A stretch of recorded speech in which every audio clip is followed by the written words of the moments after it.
Negara, politik, kerajaan, cerita lain. Kita bangga dengan negara kita. Saudara-saudari sekalian, dalam dunia sekarang ada 10 negara merdeka hampir sebaya dengan Malaysia. Tapi kalau saya sebutkan nama-nama negara ini, saya percaya ada di kalangan tuan-tuan puan-puan tak kenal pun negara yang saya sebutkan. Punyalah teruk.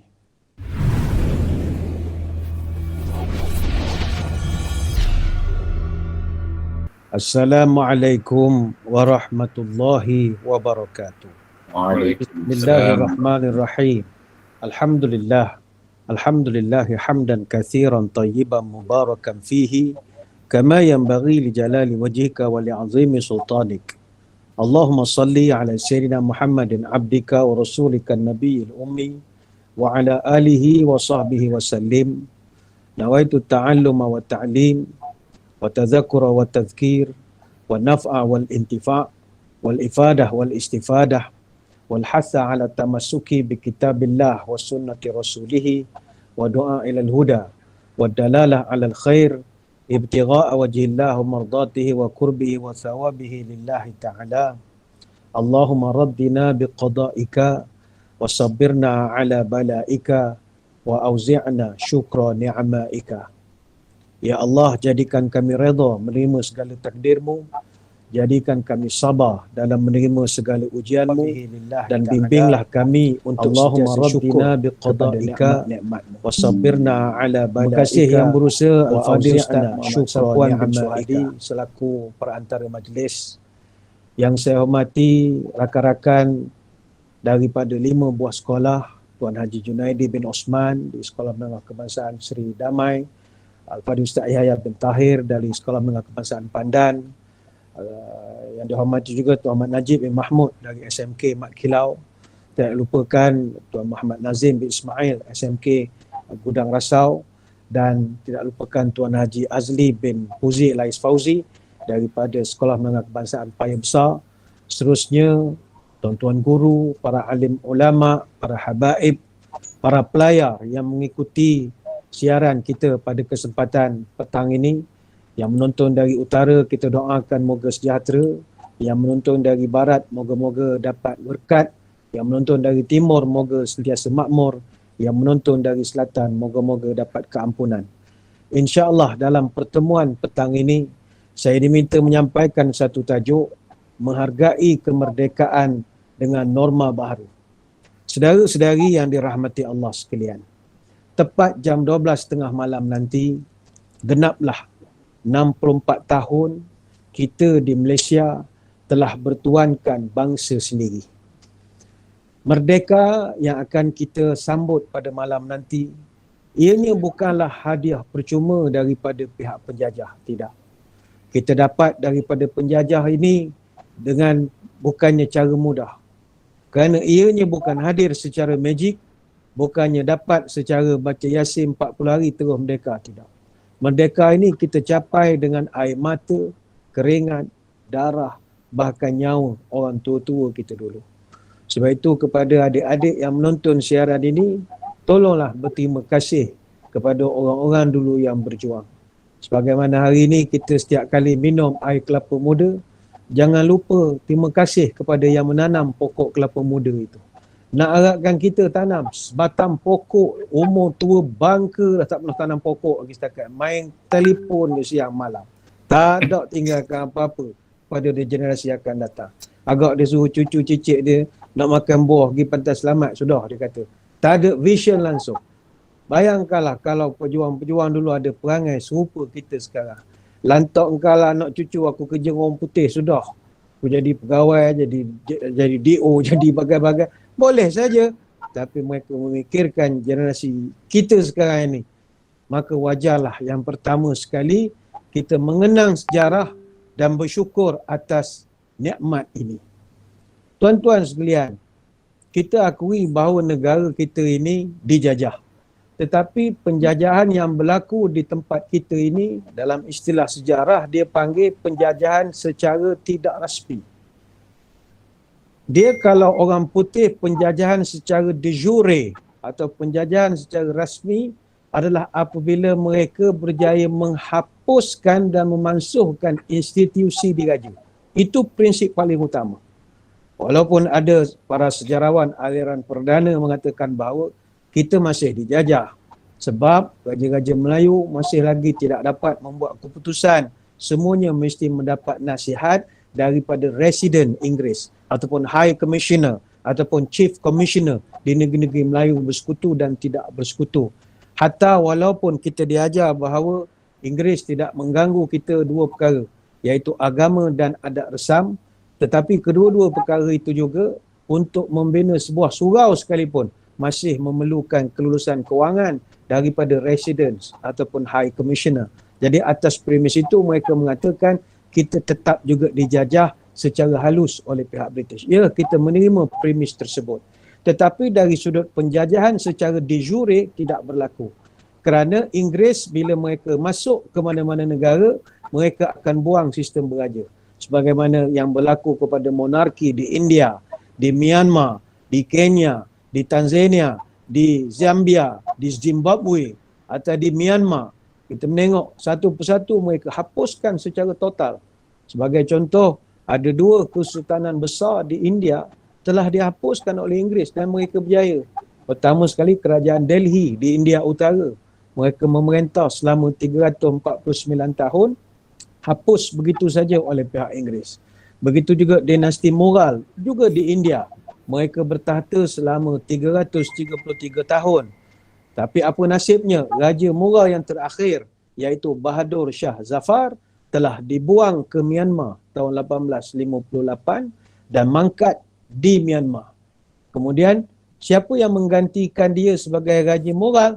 Yang mengganti bukan anak dia, tapi Emperor ataupun Empress of India sejak daripada Queen Victoria tahun 1819 sampailah sekarang. Sebab itu walaupun kita dijajah, kita kena syukur juga kepada Allah, sistem beraja masih dikekalkan. Masih dikekalkan. Dan itu adalah sejarah. Sebab itu disebabkan orang putih tidak berpuas hati, mereka lakukan pelbagai cara untuk nak dapat keseluruhan tanah Melayu. Sebab mereka kena akui orang putih mereka hanya berjaya menguasai 3 negeri saja, iaitu Pulau Pinang, Melaka dan juga di Borneo, Sabah dan Sarawak. Yang lain-lain itu secara rasminya tidak dapat. Jadi mereka tidak berputus asa, mereka buat pelbagai cara untuk dapatkan keseluruhan tanah Melayu. Lalu muncullah rancangan daripada British untuk menjadikan Melaya sebagai tanah jajahan penuh British pada tahun 1946 melalui penubuhan Malayan Union. Ketika itu Kebawah Yang Maha Mulia Raja-Raja Melayu telah dipaksa untuk menyerahkan kuasa kepada kerajaan British di London. Namun, di sini peranan para pejuang. Itu kena ucap terima kasih. Para pejuang dulu bangkit. Mereka menggagalkan Malayan Union dan digantikan dengan Persekutuan Tanah Melayu. Ini kita belum berceritalah tentang bagaimana perlawanan, penentangan penjajahan sejak daripada Portugis, itu kita akan ceritakan kemudian. Tapi yang nak kita bawakan kepada adik-adik sekalian adalah kena syukur. Kena ucap terima kasih kerana mereka sudi berjuang. Kalau mereka ada perangai serupa kita sekarang ni, tak ada apa yang akan dapat dibuat. Kita sekarang ni semua kan pentingkan diri sendiri saja. Naik pangkat ke tidak, naik 52, bila 54, bila naik jusasi, bila allowance, bila ini. Itu saja sipir kita siang malam. Tidak memikirkan umat pun apa akan jadi. Budak cerdik tak cerdik, mesin pandemik ni bodoh tak belajar, cerdik tak belajar. Tanpa ada memikir tentang umat, itulah menunjukkan kepada kehancuran. Sebab itu, terima kasih kepada para pejuang dulu. Sebab itu bila ada suara-suara sumbang mengatakan bahawa kita sambut merdeka ni semua lara. Ini orang ngaji tak habis. Kita pun tak tahu dia mengaji di mana kalau orang pesen begini. Ni sambut merdeka ni semua duniawi semua ni. Karut belaka. Nabi tak ajar sambut merdeka. Kita hak bergembira-gembira, kibor bendera dan bagaimana ni semua karut marut belaka. Jadi bagi orang yang terpengaruh sudah pastilah mereka ya tak ya juga. Jadi Puak Burjah mengatakan merdeka ni semua dunia, Syekh. Kita negeri abadi akhirat. Surga itulah negeri kita. Dunia ni semua tempat bukan tempat tinggal, tempat meninggal belaka. Ini cakap orang tak mengaji. Orang mengaji tapi salah pilih guru. Mungkin dia belajar dengan geng-geng hak jenis tafsir mimpi punya geng masih tahu kamu dia tak tahu mana geng. Itu hak jadi begini belaka tu. Saudara-saudari sekalian, dalam Quran Allah Ta'ala menyebut dalam surah Yunus ayat 58, Qul bifadlillahi wa birahmatihi fabidzalika falyafrahu. Katakanlah wahai Muhammad, dengan limpah kurniaan dan perkenan Allah, wa birahmatih, dan dengan atas sifat kasih sayang Allah, maka hendaklah kamu bersukaria di atas nikmat yang dikurniakan. Surah Yunus ayat 58. Maka kita disuruh untuk bersukacita dengan kejayaan. Adakah kita tidak bersukacita dengan kejayaan menyambut kemerdekaan ini? Tuan-tuan sekalian, orang Yahudi ketika mengenang pembebasan mereka daripada Firaun, Nabi pun tumpang gembira. Dalam peristiwa perang Asyura, dalam peristiwa puasa Asyura, kita ingat lagi peristiwa ini. Ketika Nabi sampai ke Madinah Al-Munawwarah, dalam satu hadis kata Ibn Abbas, Qudiman Nabi SAW Madinata fara'al Yahuda tasumu yawma Asyura. Nabi masa mula-mula sampai ke Madinah, Nabi sendiri dah berpuasa. Nabi sendiri dia puasa. Tapi dia tidak ajak orang puasa ketika itu. Jadi bila dia sampai ke Madinah, dia tengok orang Madinah, iaitu khususnya orang Yahudi, mereka juga berpuasa pada 10 Muharram, hari Asyura. Maka Nabi pun tanya, Mahadha, apa hal kamu ni puasa ni? Anak buah saya tak puasa, awak ni apa hal puasa ni? Qalu, jawab mereka, hadza yaumun salihun. Hari ni hari molek ya Rasul. Hari comel hari ni. Apa sebab comel? Hadza yaumun najjallah bani Israel min aduwihim fasamahu Musa. Hari ni hari molek, hari istimewa, hari comel kerana Allah telah menyelamatkan Nabi Musa iaitu Bani Israel daripada musuhnya pada hari ini. Jadi Nabi Musa telah puasa sebagai mengenang dan bersyukur. Jadi kamu pun puasa jugalah. Sebab kita orang dengan Nabi Musa ni baik. Kami rapat dengan Nabi Musa. Apa respon baginda Nabi? Fa ana ahaqqu bi Musa minkum. Banding awak orang kawal lagi rapat dengan Nabi Musa. Kau pernah jumpa dia masa Isra' Mi'raj dan bagai-bagai lagi. Ya, Nabi lebih rapat.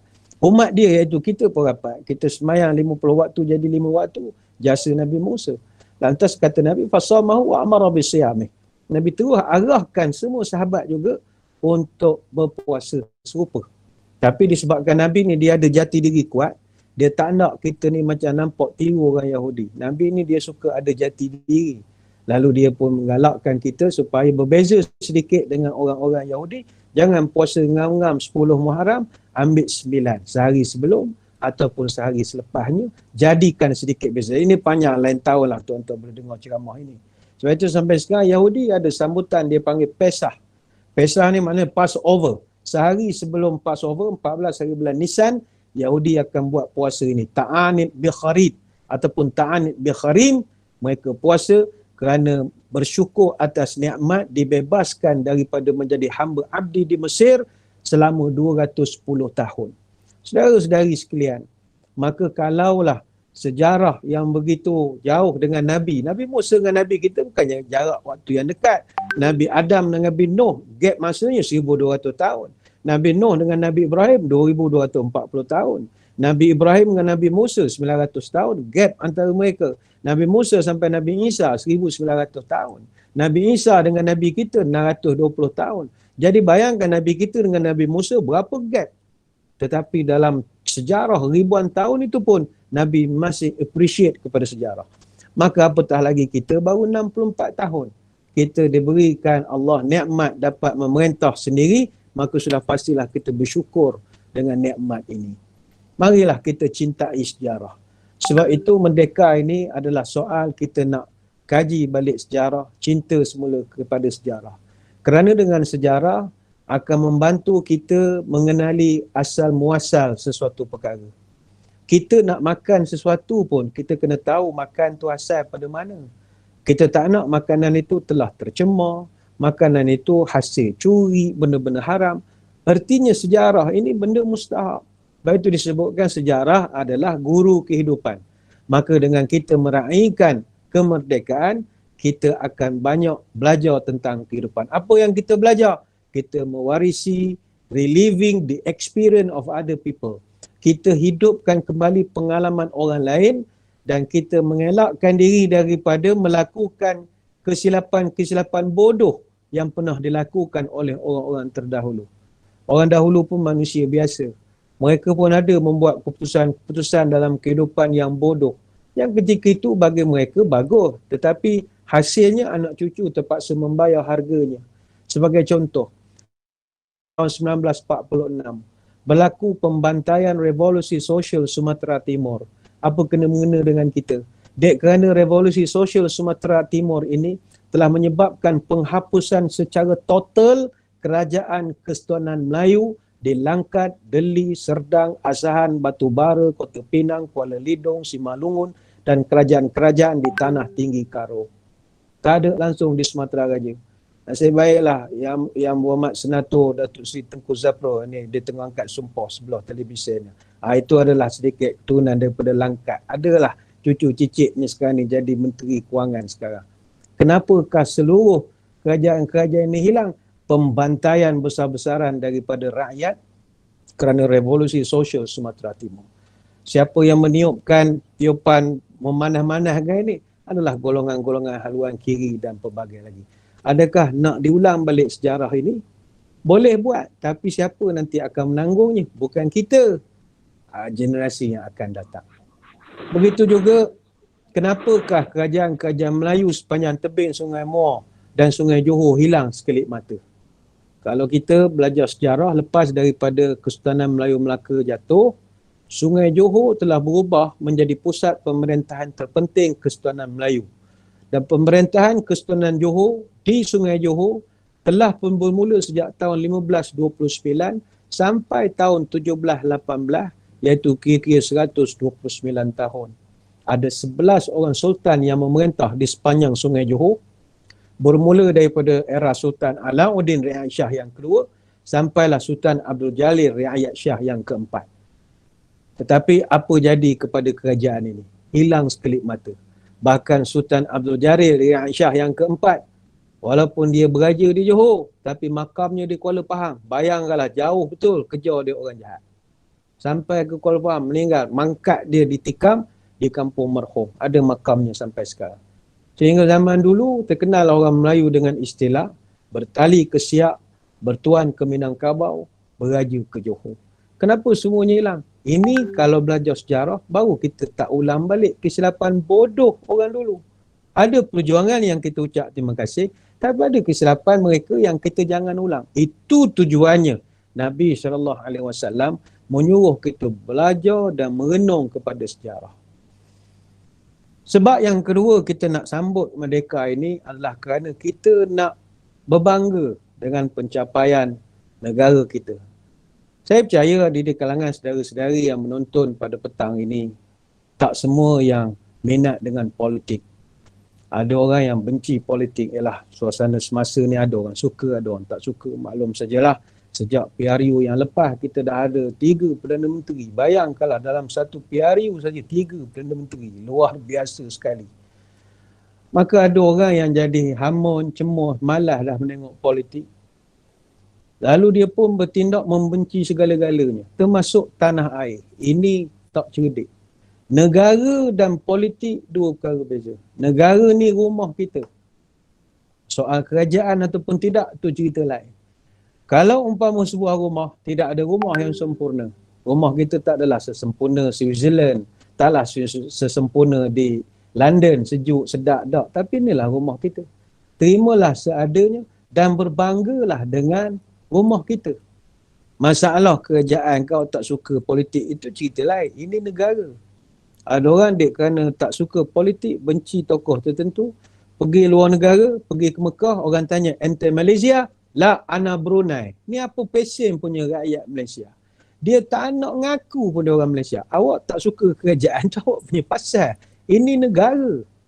Kita orang Malaysia tengok Olimpik. Datuk Azizul Hasni Awang dapat pingat nombor 2. Kita megah. Walaupun kita bukan orang Terengganu. Kita megah sebab ini orang Malaysia. Pasukan badminton kita menang. Kita megah Walaupun kita bukan orang Cina. Sebab dia membawa bendera rumah kita. Bendera Malaysia. Baik itu saudara-saudari sekalian. Kita kena bergembira. Kerana kita hari ini adalah sebahagian daripada 195 independent sovereign states in the world, including de facto independent Taiwan. Tak semua negara dalam dunia ni dapat merdeka. Yang baru dapat Selatan Sudan. Dia merdeka pada Sudan tahun 2011. Beberapa tahun lepas Scotland cemas hampir-hampir nak merdeka daripada UK dan juga Utara Ireland. Dia buat polisi Brexit dan bagai-bagai lagi. Alhamdulillah, kita duduk dalam negara yang berdaulat dan pemerintahan sendiri. Sebab itu bila ada orang, bila dia tengok Perdana Menteri baru kita, Datuk Seri Ismail Sabri, dia kata, siapa Ismail Sabri? Saya tak kenal Ismail Sabri. Saya tak pilih. Apa masalah sebenarnya? Dia kalau boleh orang Malaysia ni, dia nak Malaysia ni duduk bawah Queen England balik agaknya. Dia kalau biarlah duduk balik bawah penjajahan je lah senang. Dia nak dapat Ratu England, dia nak glamour-glamour. Duduk bawah Joe Biden agaknya. Nak suruh Cristiano Ronaldo jadi Perdana Menteri agaknya. Kalau itu kehendaknya. Oh, saya tak pilih dia. Mana ada orang buat pilihan raya Perdana Menteri? Tak ada. Dia dipilih oleh orang bera. Tak ada kena-kena. Ini masalah tidak mengaji kenegaraan. Masalah ni. Negara, politik, kerajaan, cerita lain. Kita bangga dengan negara kita. Saudara-saudari sekalian, dalam dunia sekarang ada 10 negara merdeka hampir sebaya dengan Malaysia. Tapi kalau saya sebutkan nama-nama negara ini, saya percaya ada di kalangan tuan-tuan puan-puan tak kenal pun negara yang saya sebutkan. Punyalah teruk. Kita punya maju jauh berapa tapak lebih ke depan lagi. Saya ambil contoh Sudan. Sudan mungkin orang kenal. Tapi pernah pergi Sudan. Dia merdeka 1 Januari 1956. Bandingkan Sudan dengan Malaysia. Ini bukan kita merendah negara orang. Kita bangga negara kita. Begitu juga Ghana. Merdeka 6 Mac tahun 1957. Bandingkanlah Ghana dengan Malaysia. Begitu juga Burkina Faso. Ada kenal Burkina Faso? Tak, jangan Google lah. Tanya mana Burkina Faso. Tak tahu. Burkina Faso 11 Disember tahun 58 merdeka. Tuan-tuan kenal pun tidak. Ivory Coast. Di mana duduk Ivory Coast? Ivory Coast merdeka 4 Disember tahun 58. Muda sikit pada kita. Mali merdeka 25 November tahun 58. Siapa Mali? Bukan rodong kita khas Mali itu. Tak. Mali. Mana Mali duduk mana? Benua Afrika ke duduk Arab? Mana Mali? Orang tahu pun tak. Madagaskar merdeka 14 Oktober tahun 58. Mana Madagaskar? Tak tahu. Guinea merdeka 2 Oktober tahun 58. Guinea bukan Chini. Chini lain di pekan. Ni Guinea. Orang tak kenal. Togo. Kenal Togo. 30 Ogos tahun 58 merdeka. Ada orang kenal? Tak ada. Tapi bila sebut Malaysia, Masya Allah. Orang jadi hormat. Ini kita megah dan bangga. Saudara-saudari yang pernah duduk luar negara, kita akan rasa kebanggaan ini. Bila kita sebut, where are you from, sir? Where are you from, sir? I'm from Malaysia. Malaysia, very good. Malaysia. Kalau di Tanah Harap tu lagi lah ya. Lalu di kedai-kedai, mari murah-murah beli barang-barang murah. Pilih-pilih dulu, pilih dulu. Malaysia, Malaysia bagus. Malaysia bagus. Kita megah. Baik itu, orang yang bangga dengan negara, ini dipanggil patriotik.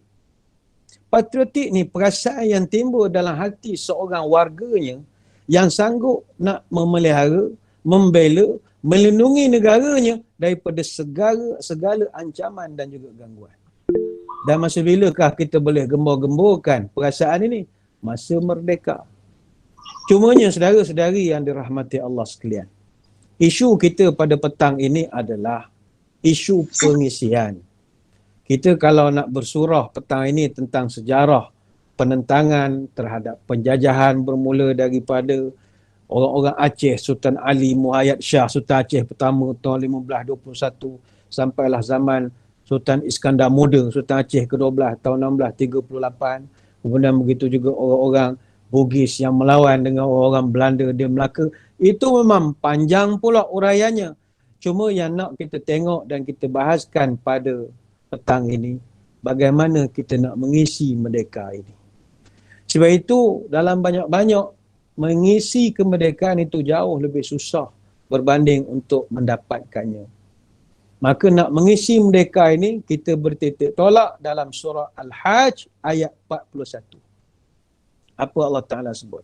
Alladzina immakkannahum fil ard aqamu salah wa atawu zakah wa amaru bil ma'ruf wa nahaw 'anil munkar walillahi aqibatul umur. Allah Ta'ala menyebutkan allazina immakkannahum fil ard, golongan manusia atau orang-orang umat Islam yang kami makkannahum fil ard, kami tetapkan kekuasaan mereka memerintah di muka bumi. Maknanya merdeka dan berdaulat. Mereka ini kata Allah ada beberapa ciri. Kata ulama, makkannahum itu maknanya kami teguhkan kedudukan, maknanya dimerdekakan. Pertama sekali indikatornya Allah Ta'ala sebut aqamus salah. Mereka ini mestilah terdiri daripada orang yang membangun moral dan akhlakul karimah menerusi solat berjemaah.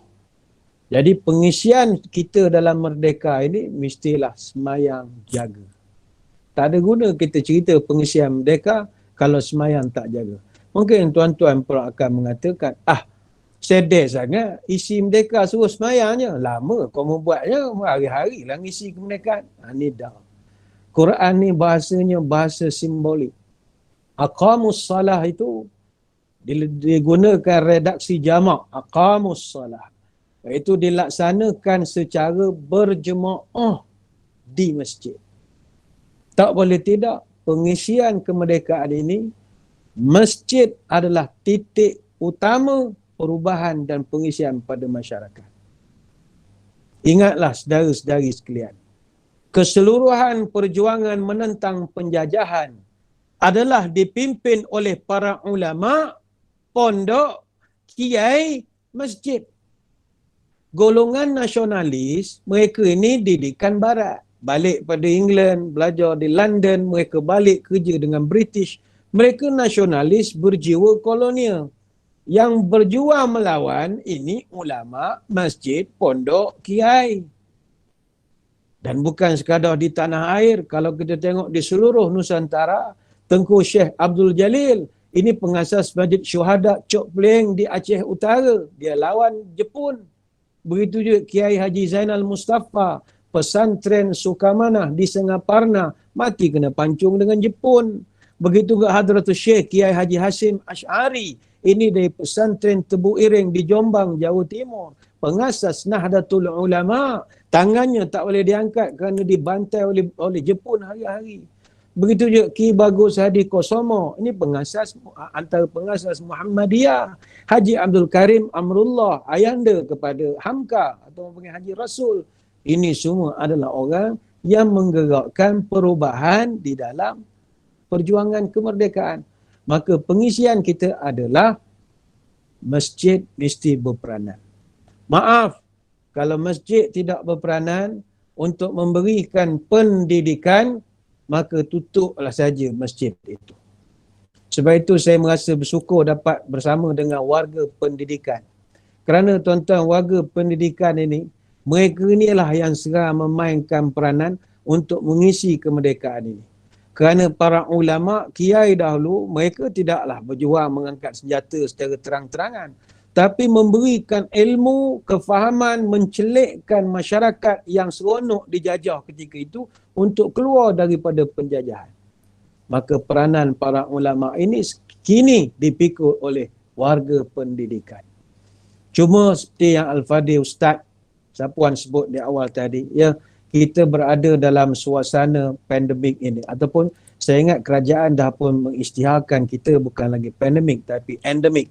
Endemik makna seasonal flu. Seorang sakit, pergi je lah hospital, makan ubat apa yang patut.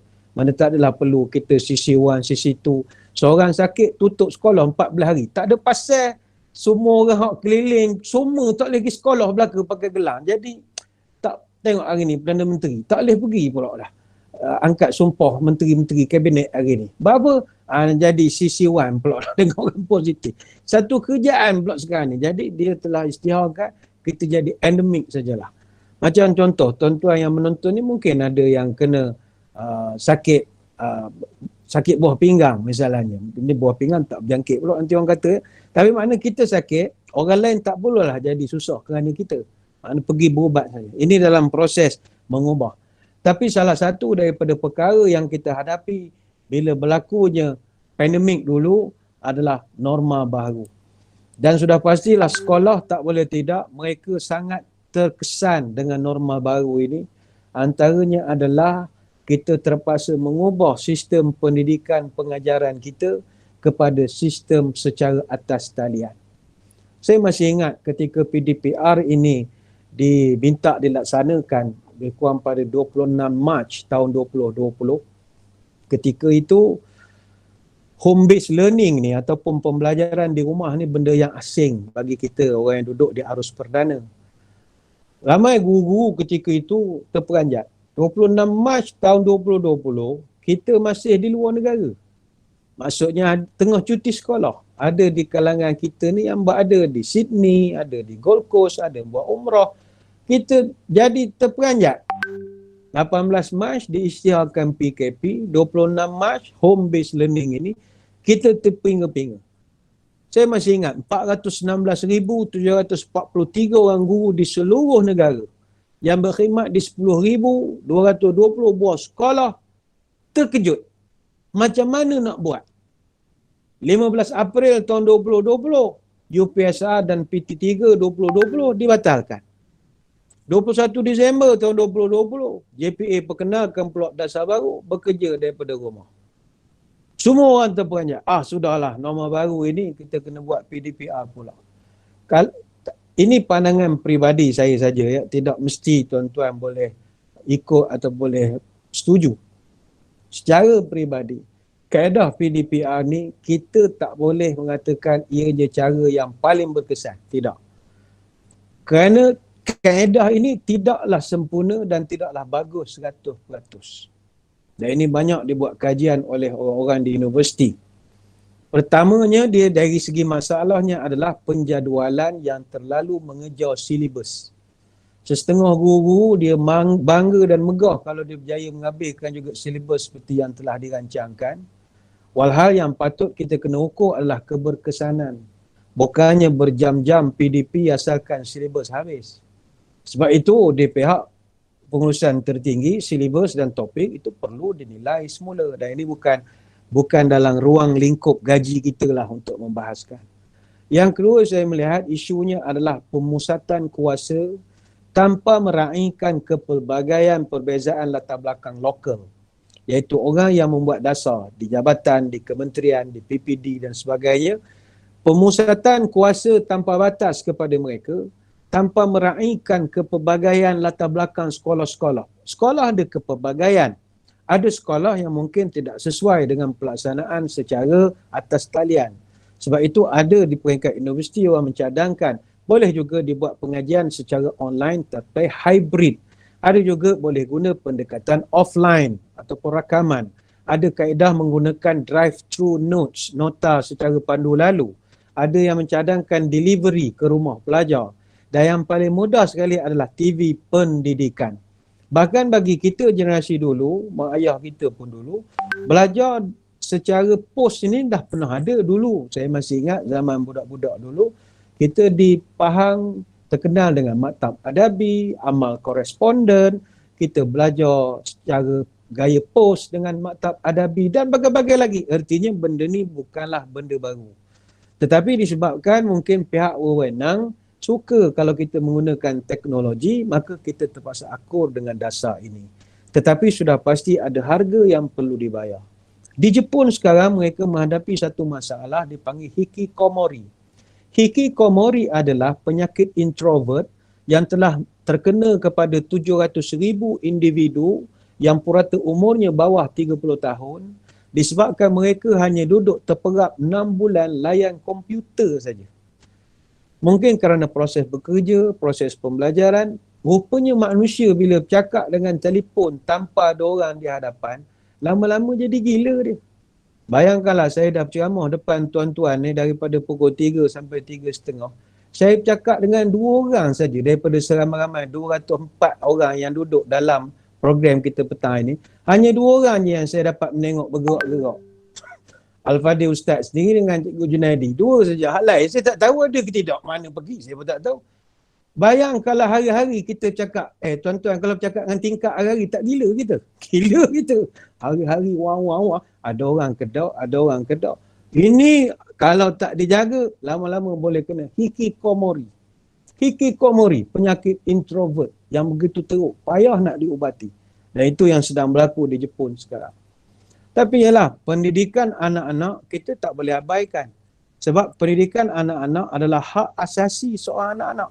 Malaysia sendiri telah meratifikasi konvensyen mengenai hak-hak kanak-kanak ataupun CRC pada tahun 1995 yang antara lain menggariskan hak pendidikan untuk anak-anak. Dia hak kanak-kanak ni ada 4 kategori. Hak untuk hidup, hak diberi perlindungan, hak untuk berkembang, hak untuk menyertai. Tahun 2002, pindaan kepada Akta Pendidikan tahun 96, Akta 550, mewajibkan pendidikan sekolah bagi kanak-kanak di Malaysia. Dan dalam dasar pendidikan kebangsaan juga yang termaktub sejak tahun 1957, semuanya berlandaskan kepada falsafah pendidikan kebangsaan yang terang-terang menyebut bahawa pendidikan di Malaysia adalah untuk memperkembangkan lagi potensi individu secara menyeluruh. Maka tak boleh tidak, sama ada sistem ini kita suka ataupun tidak, ianya tetap kita kena lakukan. Sebab mendidik anak-anak adalah wajib. Apatah lagi, kita merasa khawatir apabila data-data menunjukkan bahawa sejak daripada pelaksanaan PKP menyebabkan ramai orang yang dulunya ekonominya ataupun pendapatan isi rumahnya M40 telah turun jadi B40. Begitu juga orang T20 sekarang dah jadi M40. Begitu ramai sekali. Kita khawatir ekonomi merudum. Tapi yang kita lebih khawatir kalau anak-anak kita tidak memiliki ilmu dek kerana pandemik ini. Biarlah kita miskin, jangan bodoh. Kalau miskin, bodoh pula lagi, habis. Jahanamlah jawabnya. Tapi kalau kita cerdik, miskin, itu tak apa. InsyaAllah tetap akan ada ruang untuk kita buat kebaikan dalam hidup. Tapi kalau dah miskin, bodoh pula lagi, lengkap. Maka marilah guru-guru sekalian, tanamkanlah semangat. Sama ada kita suka ataupun tidak dengan PDPR ini, kita kena teruskan. Walaupun kita akui pelaksanaan pengajaran dan juga pembelajaran di rumah ini bukanlah sesuatu yang mudah. Dan tuan-tuan sebagai warga sekolah kena juga akui bahawa bebanan PDPR sebenarnya lebih tertumpu kepada ibu bapa dan murid berbanding guru dan pihak sekolah. Sebab tuan-tuan puan-puan mengajar di lokasi masing-masing yang buka komputernya di rumah kami. Ataupun tuan-tuan sendiri ada anak-anak, anak-anak buka. Anak-anak ni kalau kita tak duduk di sebelah, tak ada lah. Saya ingat buka sekolah bulan 10 esok, ramai anak kita pandai cakap Korea. Asyik sayang. Kelas kejapnya, hak lain entah mana dia merayapnya. Menengok ke artis sana, artis sini. Ni kita susah hati. Takkan kita bukan tak ada kerjaan lain, nak duduk tenggik sebelah dia menengok. Tolong jawab periksa bagai-bagai letih. Sebab itu, bebanan itu lebih kepada mak bapak dan juga murid berbanding dengan guru dan pihak sekolah. Tapi ialah, saya sebutkan di awal tadi, kita ni nak mengisi saja, bukan nak memperjuangkan benda baru. Kita masalah selama ni, kita memang mahir dengan peranti tu kita terror lah. Setakat guna WhatsApp, Instagram dengan Facebook. Itu memang terror tu, 10 minit sekali, update macam-macam cerita. Tapi bila datang budaya PDPR, kita kena berkala dengan benda-benda hak baru ini. Online video conferencing tools ini. Mana pernah kita lakukan selama ini? Baru setahun lebih ni lah kita kenal dengan Google Classroom, Google Meet, Zoom, Microsoft Teams, Skype, Webex, StreamYard, benda-benda ini. Sekarang ni je lah kita, tuan-tuan pun tengok cikgu-cikgu sekarang sudah ada kemahiran sikit lah. Sebab dah ada kursus macam mana nak letak kamera, maknanya mana parahnya, eye levelnya, kalau rendah. Masa mula-mula dia perkenalkan, huru-hara betul. Sebab kita belajar di mata perguruan, mana ada subjek 2 semester belajar nak nyusun kamera, pakai green screen, bagai-bagai. Tak reti kita. Benda tu tak masuk silibus. Masa mula-mula huru-hara, siam betul. Jangankan sekolah, apa nama, penceramah masjid pun sama. Masjid sekarang buat online, la ilaha illallah. Mula-mula, dulu, luar biasa sekali. Letaknya telefon tu bawah atas meja, dia tinggi. Daripada mula sampai habis tengok lubang hidung dia kerja. Berjuntai-juntai. Bulu hidung keluar kata letih penceramah aku ni kah. Maklumkan balik, tolong angkat, letakkan pada stand. By proses kau semua. Action lah pakai green screen dah sekarang. Green screen, wah, kan main canggih lagi. Tapi benda ni by proses. Ada hak pasien tengah, ada seorang tu ustazah tengah ngajar online. Tiba suami melentah belakang. Ngantok baju oek dia bukannya tahu isteri dia tengah online mengaji ke apa, siang ke dia. Nampak suami ngek belakang. Ada pula jenis lupa mute mikrofon. Ada. Macam kita petang ni kan semua clear pada mula sampai habis. Apa sebab? Dah setahun lebih. Cuba benda ni baru kenal 2-3 hari. Penceramah penat begitu sajalah. Dia tengah beletir ke anak dia. Dengar mak dia beletir ke ni. Dengar suami dia jekoh mana macam-macam. Dengar bunyi kan geng-geng hak ngantar JNT pada punya horn tu satu Kuantan. Dengar pop. Habis masuk belaka dia ni. Tapi sekarang orang dah pandai semua motel belaka. Ni kan motel belaka. Mute. Ini by process. Saya ada juga dengar lah, ada di kalangan cikgu-cikgu apa tak tudung, terlupa. Itu benda-benda teknikal. Moga-moga Allah ampunkanlah. Benda-benda teknikal kita bukannya perasan on kedok. Yang kita nak menengok. Kalau pakai laptop itu mudah. Kalau pakai telefon macam ni susah kita nak menengok. Aku ni dah on ke belum? Tak on ke belum? Itu yang jadi payah. Tetapi disebabkan kita ada semangat, kita nak jadikan anak-anak kita ini jauh lebih berilmu dalam pengisian kemerdekaan ini, kita teruskanlah walaupun susah. Sebentar lagi, saya nak beri semangat kepada tuan-tuan guru sekalian. Kerja tuan-tuan puan-puan ni kerja mulia. Mengajar anak-anak orang, bukan anak kita, anak orang. Anak orang kita ajar, kalau anak kita kat rumah, belajar tak bercara pun. Tuan-tuan puan-puan ngajar dalam telefon ke anak-anak orang, lebih daripada mengajar anak sendiri. Kerja tuan-tuan ni mulia. Sebab itu kata Al-Khalil bin Ahmad Al-Farahidi rahimahullah. Dia ni guru kepada Shibawih. Seorang ulama besar dalam bidang bahasa Arab. Dia Abqari Al-Lughat Al-Basri. Ini mazhab bahasa di sebelah Basrah. Dia mengatakan bahawa manusia dalam dunia ini ada 4 pasien manusia. Rajulun yadri wa la yadri annahu yadri fadhaka ghafilun fanabbihuhu. Pertama sekali, orang yang tahu tapi dia tak tahu bahawa dia sebenarnya tahu. Maka itulah orang yang lalai, kita kena ingatkan dia. Dia tak tahu sebenarnya dia tahu. Kita kena ingatkan dia. Yang kedua kata dia, wa rajulun la yadri wa yadri annahu la yadri fadhaka jahilun fa'allimuhu. Manusia kedua adalah orang yang tidak tahu dan dia tak tahu bahawa dia sebenarnya tidak tahu. Maka itulah orang yang jahil, kita kena ajar dia supaya jangan jadi bodoh. Yang ketiga, wa rajulun yadri wa yadri annahu yadri fadhaka aqilun fattabi'uhu. Golongan ketiga, orang yang tahu bahawa dia memang tahu, maka itulah orang yang pandai, kita kena ikut dia. Tapi golongan yang keempat, kata beliau, wa rajulun la yadri wa la yadri annahu la yadri fadhaka ma'ikun fahdharuhu. Yang keempat, orang yang tidak tahu dan dia tidak tahu bahawa dia sebenarnya tak tahu.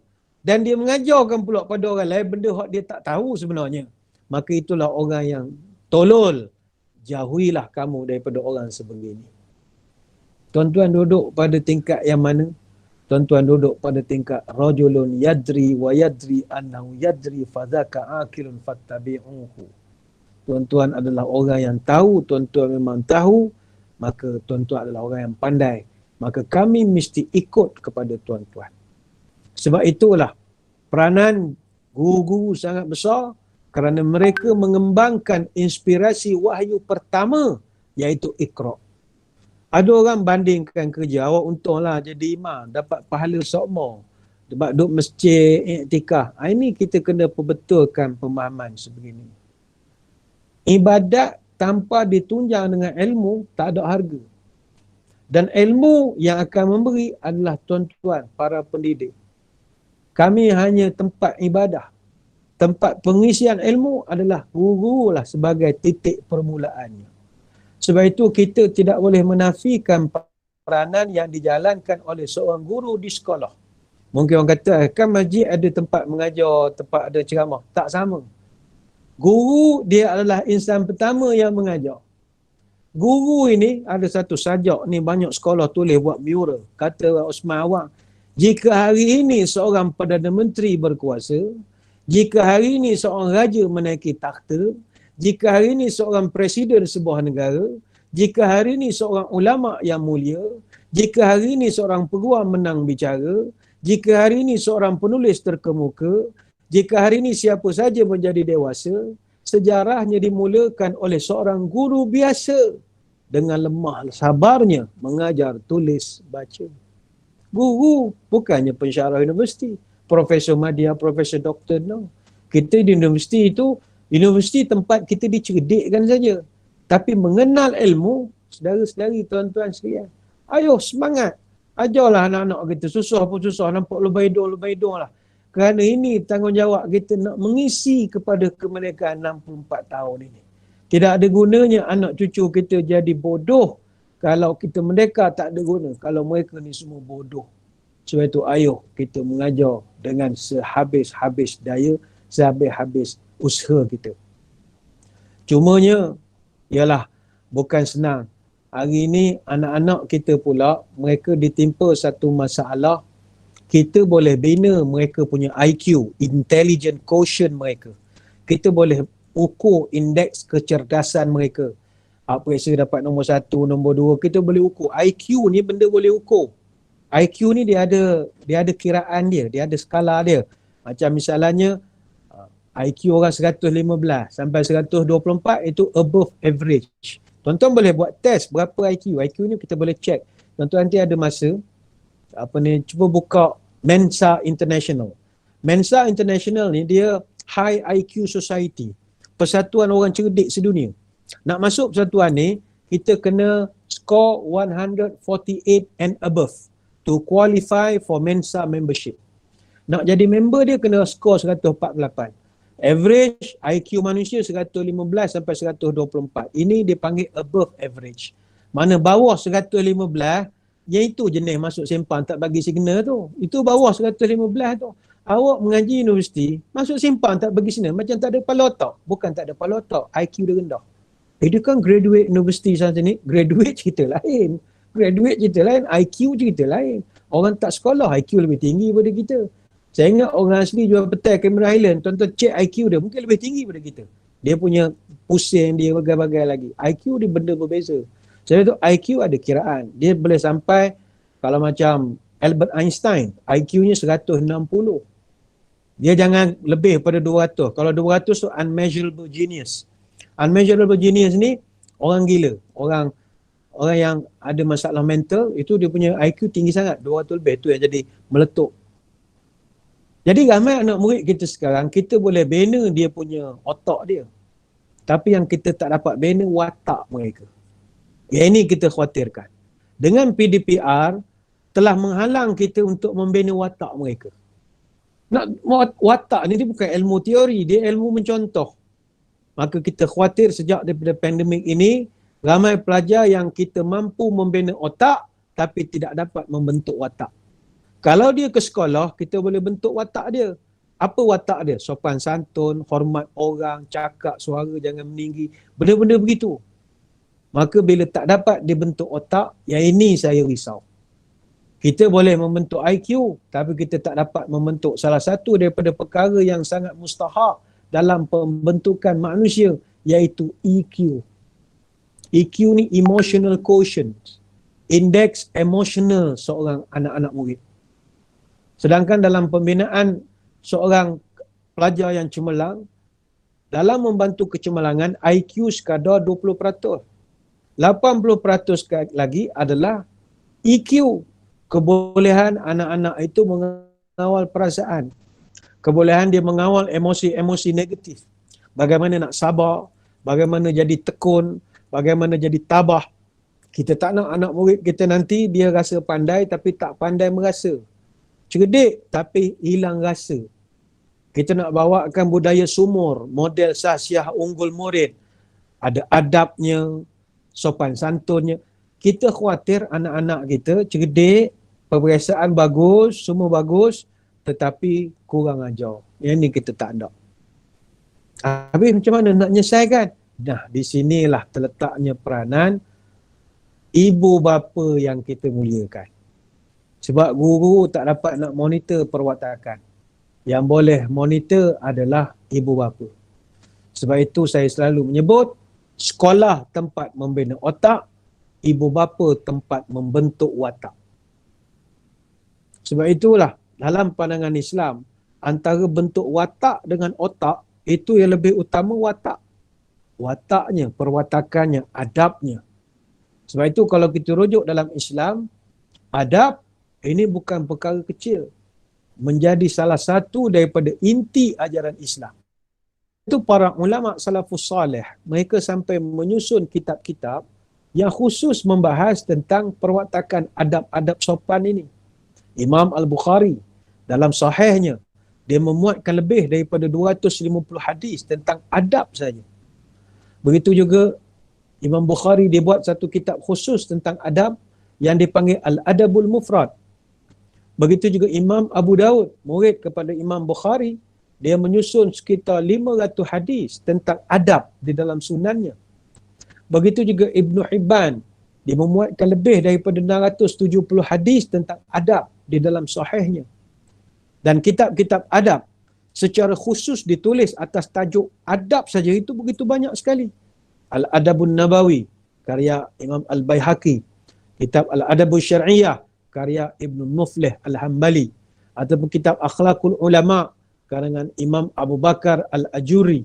Ataupun kitab As-Samt, karya Al-Hafiz Abu Bakar Abdullah bin Muhammad Al-Umawi Al-Quraisy, ataupun Ibnu Abi Dunya, dan banyak lagi. Dan dulu para ulama, mereka lebih menekankan faktor adab berbanding dengan pengisian ilmu otak ini tadi. Baik itu Imam Malik, dia pernah berkata kepada seorang pemuda Quraisy, kata dia, ta'allamul adab qabla an tata'allamul ilm. Pelajarilah dulu adab sebelum kau belajar dengan ilmu. Mana belajar hormat orang dulu. Sehingga kan kata Imam Malik, mak aku dulu dia suruh aku pergi duduk di majlis Rabi'ah ibnu Abi Abdurrahman. Dia ni seorang faqih terkenal di Madinah ketika itu. Tapi mak aku pesan, ta'allam min adabihi qabla ilmihi. Engkau pergi belajar adab dulu dengan dia, barulah engkau ambil ilmu dia. Kenapakah para ulama dulu mendahulukan untuk kita belajar adab dulu berbanding dengan pengisian ilmu? Kata Yusuf bin Al-Husain, bil adab tafhamul ilm. Dengan kita mempelajari adab, maka kita akan mudah memahami satu-satu ilmu. Kata Ibn Mubarak, guru kepada Imam Bukhari, ta'allamna al-adab 30 ama wa ta'allamna ilm 20. Kami dulu belajar adab selama 30 tahun. Sedangkan kami belajar ilmu pula hanya 20 tahun saja. Ayolah saudara-saudari sekalian, kita renung pada petang ini. Mampukah kita untuk nak bawa dua-dua sekali pelajaran dan pendidikan kepada anak-anak murid kita ini, pada para pelajar kita. Kita nak membentuk otak mereka lagi, nak mengajar ilmu, silibus dan bagai-bagai. Dan dalam masa yang sama, kita nak juga membentuk perwatakan mereka. Maka mampukah kita nak buat perkara-perkara ini? Memang payah. Tapi saya mencadangkan adalah kita didiklah dulu anak-anak kita ini hormat orang tua dululah. Kalau mereka boleh dididik untuk hormat orang tua, maka insya-Allah selebih daripadanya mudah untuk kita nak mendidiknya. Kalau mereka tak pandai nak hormat, macam mana kita nak pastikan mereka ni esok boleh jadi orang yang berjaya? Sedangkan Nabi sebut dalam hadis, laisa min ummati man lam yujilla kabirana wa yarham saghirana wa ya'rif li'alimina haqqahu. Aku tak mengaku umat orang yang tidak muliakan orang yang lebih tua, orang yang tidak menyayangi orang yang muda, dan orang yang tidak memberi hak kepada guru-guru ataupun hak kepada orang alim. Ini hadis riwayat Al-Hakim dalam kitab Al-Mustadraknya. Jadi 3 golongan ni kita kena didik mereka hormat. Pertama sekali orang tua. Yang kedua, orang muda, anak-anak, budak kecil. Yang ketiga, orang alim. Tuan-tuan selaku guru ni orang alim. Bagaimana kita nak minta anak-anak kita hormat pada kita sebagai orang tua dan juga sebagai orang alim. Ini yang payah. Budak-budak sekarang saya ingat disebabkan mereka ni dah hari-hari main telefon, main game, main telefon, main game. Rambut pun dah macam artis K-pop dah masing-masing, kan main panjang-panjang, tebal-tebal rambut.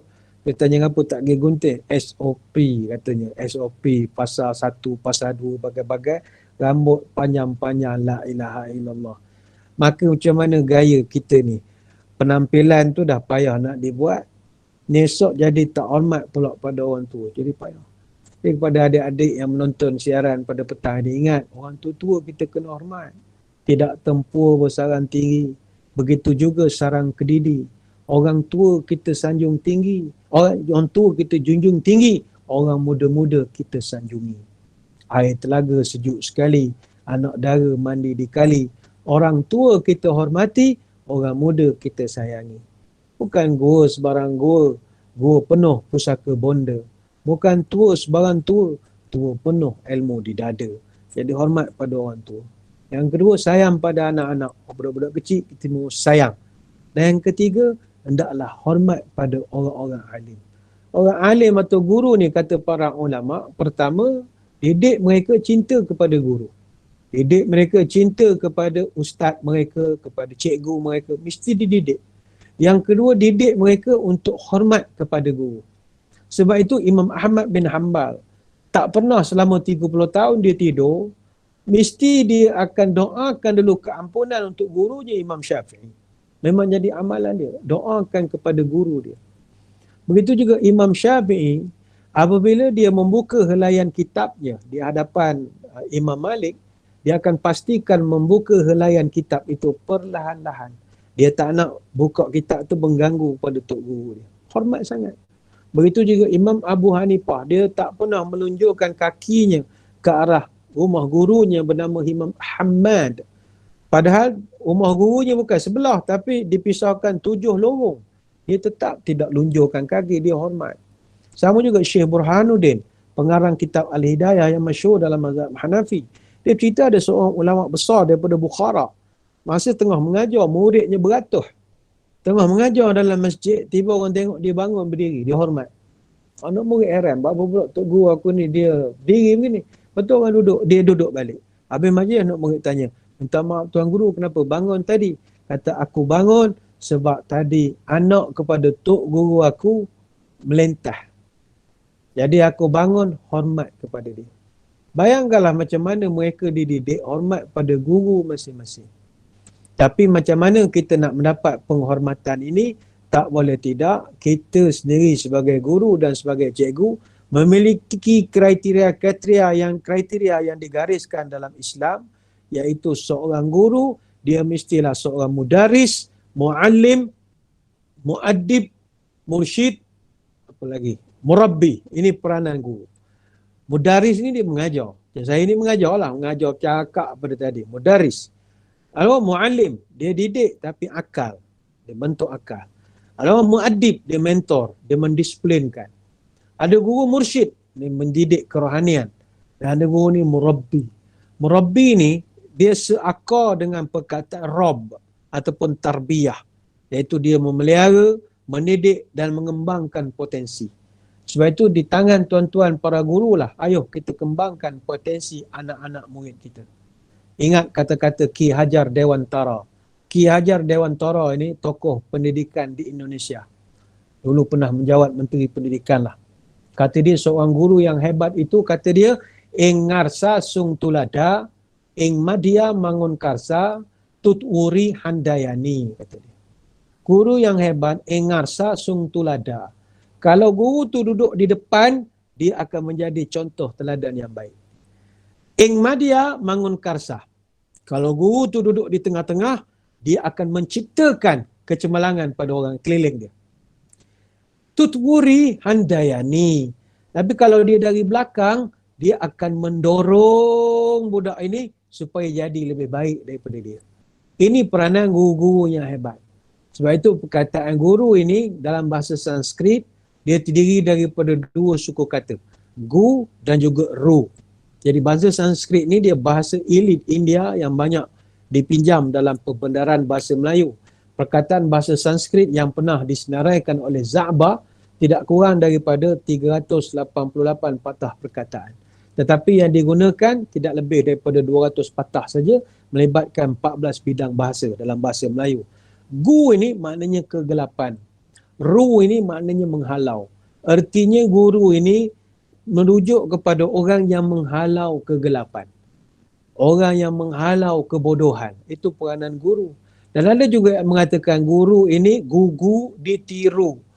Gugu ni orang hebat yang ditiru kehebatannya itu. Sebab itu ditiru. Justru peranan kita semua sebagai warga pendidikan adalah sangat besar. Moga-moga dalam kita nak mengisi kemerdekaan ini, Allah Ta'ala akan bantu kita dan memberikan kita sebaik-baik pertolongan daripadanya. Walaupun banyak nak diterangkan pada petang ini, tapi masa kita tak begitu mengizinkan. Sekali lagi saya mengucapkan ribuan terima kasih kepada seluruh rakan-rakan yang sudi untuk menganjurkan dan seterusnya bergabung dalam program kita pada petang ini. Sekali lagi terima kasih kepada Ustaz Sapuan, begitu juga rakan-rakan dari SMK Seri Damai, SMK Pandan, SMK Mat Kilau, SMK Gudang Rasau, SMK Paya Besar dan seluruh yang menonton siaran pada kesempatan petang ini. Sebelum kita berpisah, marilah kita menadah tangan. Mudah-mudahan Allah Ta'ala mengangkat segala musibah yang sedang melanda tanah air kita sekarang, mempermudahkan kita untuk kembali kehidupan seperti sedia kala, khususnya kalau tak dapat banyak, dapat anak-anak kita kembali belajar seperti sedia kala pun jadilah. Benda lain tak ada pun tak apa lagi, sebab ilmu ni yang paling kita susah hati. Jadi mari kita sama-sama berdoa, moga Allah permudahkan segala urusan kita. A'udzubillahi minasyaitonirrajim. Bismillahirrahmanirrahim. Allahumma arzuq baladana Pahang Darul Ma'mur khasatan wa sairil biladil muslimin ammatan as-sakha wan nama war raha.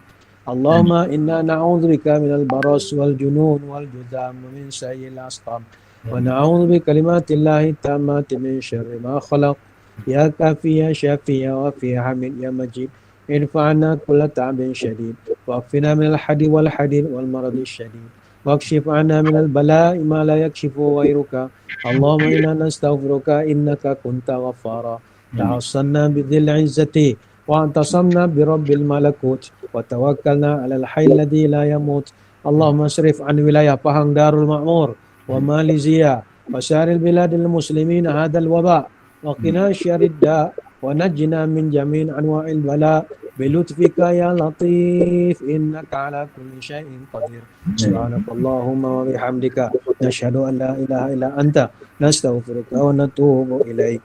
وصلى الله على سيدنا محمد وعلى آله وصحبه وبارك وسلم والحمد لله رب العالمين. Sekadar itu, wallahu a'lam.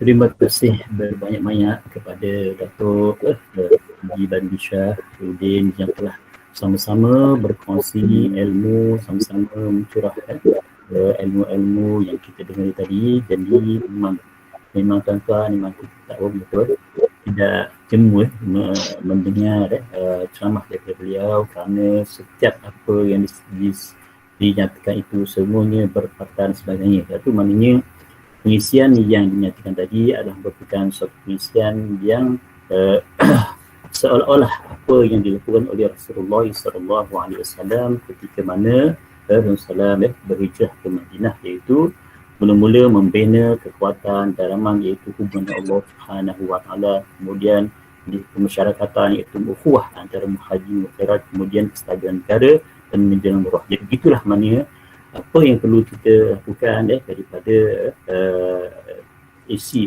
ceramah yang telah disampaikan tadi. Sebenarnya bukan sesuatu yang menjadikan kita boring dan sebagainya, tapi sebenarnya satu peluang kita untuk kita sama. Contohnya seperti mana yang sebutkan tadi, kita boleh belajar macam-macam engineer kata segi teknikal sebagainya, pengajaran sebagainya, dan zaman sebelum ni kita belum tahu ataupun tak tahu pun cara singkat. Jadi itulah maknanya pengisian yang telah dinyatakan tadi, contohnya macam merdeka yang kita dapati merupakan suatu perjuangan, bukannya suatu yang diberikan secara percuma dan sebagainya. Dan sebab tu maknanya bila kita mengikuti perjuangan seperti mana walaupun ia dikatakan sebagai sebuah hadis yang dhaif, hubul watan minal iman, tapi ia sebenarnya satu yang kita kena pupuk kena pupuk di dalam diri kita, keluarga dan juga masyarakat serta negara kita. Kerana kepada kaum ini kalau seandainya ia terlepas ataupun seandainya ia tiada di dalam diri kita, pastinya tak ada orang acara tentang jadi tuan-tuan dirahmatkan sekali lagi majlis mengucapkan berhormat terima kasih dan juga terima kasih kepada Ustaz Datuk Haji Batu Shah Udin yang telah sama-sama dalam program Maya untuk mengisi program di ambang Merdeka, itu dengan tajuk tadi menghargai kemerdekaan dengan norma baru. Maka itulah perkara-perkara yang kita kena lakukan dan perkara yang kita ingat sekali lagi kita ni sebagai guru yang mana tidak boleh tidak kena jalankan tugas kita mengata dari segi sambil sebagainya itu nombor 2, tapi yang pentingnya kita jalankan kerana itu adalah merupakan kewajiban. Bila kewajiban ni semua orang faham bahawa ialah sesuatu yang bila kita tinggalkan maka berdosa. Jadi tuan-tuan, Datuk yang dirahmati Allah SWT, jadi semoga perjumpaan kita kali ini akan diperpanjangkan untuk yang akan datang dan semoga adanya lagi yang kata proses umpama ini agar kita dapat pencerahan ataupun kita tidaklah kata duduk seorang dia, tapi maknanya kita dapat sesuatu bagi insya-Allah kita. Sekali lagi pihak majlis, saya sebagai pihak majlis mengucapkan terima kasih kepada pihak kita yang telah sama-sama mengisi program kita pada petang ini. Begitu juga dengan sekolah-sekolah atau ketua-ketua yang telah studi dan juga rakan-rakan anak sekolah untuk sama-sama kita berinteraksi dalam majlis ini dan semoga Allah Subhanahu Wa Taala memberkati kepada kita insya-Allah. Jadi untuk itu saya sekali lagi mengucapkan sekali lagi berterima terima kasih kepada terutamanya penceramah dan juga urus setia yang telah sama-sama menjayakan. Jadi kita sudahi majlis kita dengan sama-sama kita surah Al-Asr dan juga tasbih kafarah. Bismillahirrahmanirrahim. Subhanakallah wa bihamdika asyhadu an la ilaha illa anta. Aku qauli hadza. Assalamualaikum warahmatullahi taala wabarakatuh. Waalaikumsalam warahmatullahi wabarakatuh. Terima kasih Datuk. Assalamualaikum. Saya mewakili warga Segra mengucapkan terima kasih kepada Tuan Junaidi atas usaha yang sangat bagus. Terima kasih warga kerja Seri Damai. Tahniah, anda semua awesome.